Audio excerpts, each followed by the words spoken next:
नमस्कार विद्यार्थियों, मुझे आप ये बताइए कि एक राजा है, उसे बहुत बड़े राज्य का सिंहासन प्रदान कर दिया जाता है। बिना किसी संघर्ष के, बिना किसी योग्यता के, बिना किसी पात्रता के उसे उस बड़े राज्य के सिंहासन पर बिठा दिया जाता है। क्या उस राजा के मन में आत्मविश्वास होगा कि मैं सच में राजा हूँ, सच में इतने बड़े राज्य का मालिक हूँ, सच में मुझ में दक्षता है? नहीं होगा। उसके मन में इस तरह का विश्वास नहीं होगा।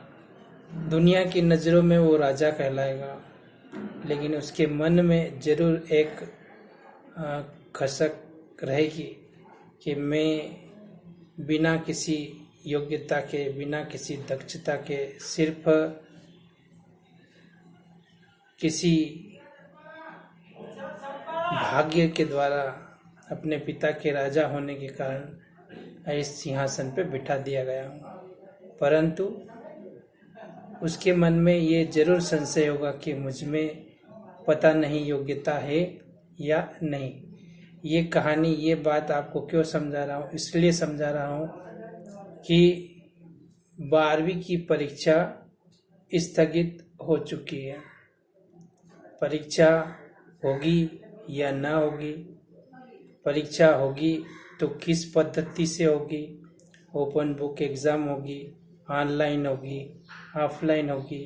ये कई प्रकार के प्रश्न विद्यार्थियों के मन में उठ रहे होंगे और इन प्रश्नों के तीरों के कारण वह बड़े धर्म संकट में होगा और पढ़ाई की ओर ध्यान न देते हुए सिर्फ इसी धर्म संकट में उलझ रहा होगा।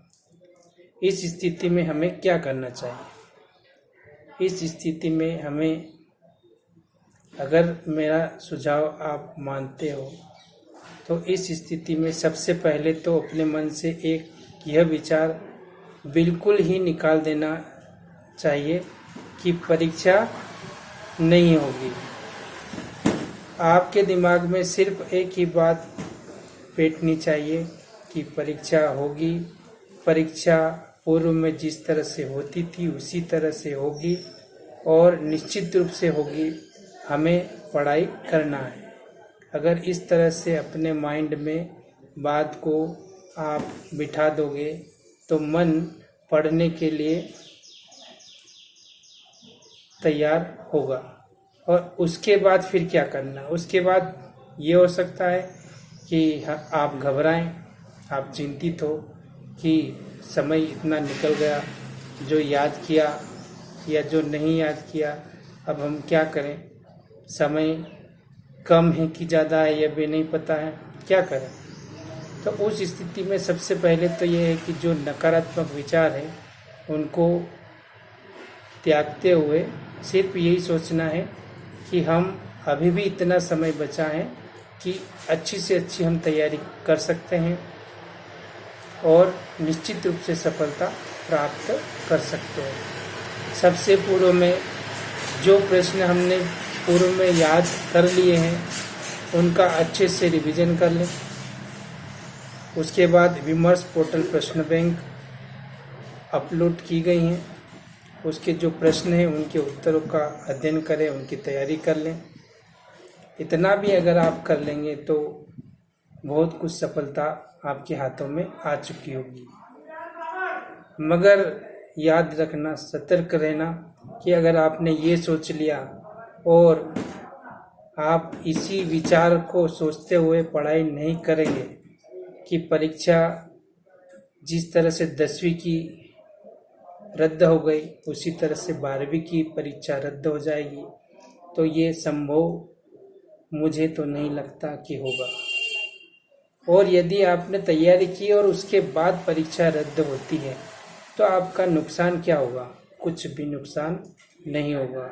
लेकिन सोच लेना, समझ लेना कि अगर इस विश्वास के साथ आप पढ़ाई नहीं करी आपने और उसका इंतज़ार करते रहे, उस समाचार का इंतज़ार करते रहे कि परीक्षा रद्द होगी, और टाइम टेबल आ गया।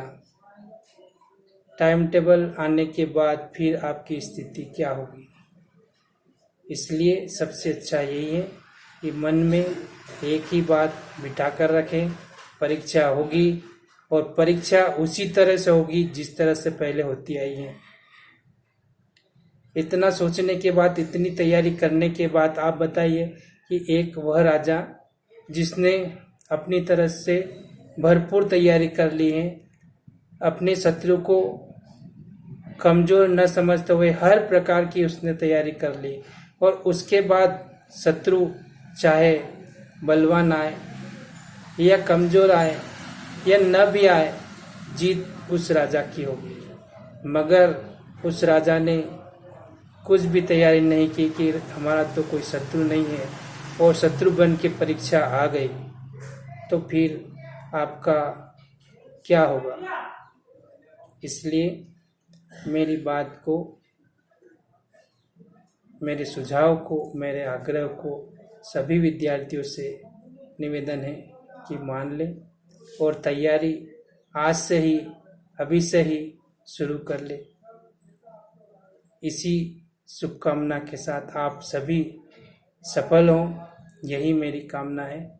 नमस्कार।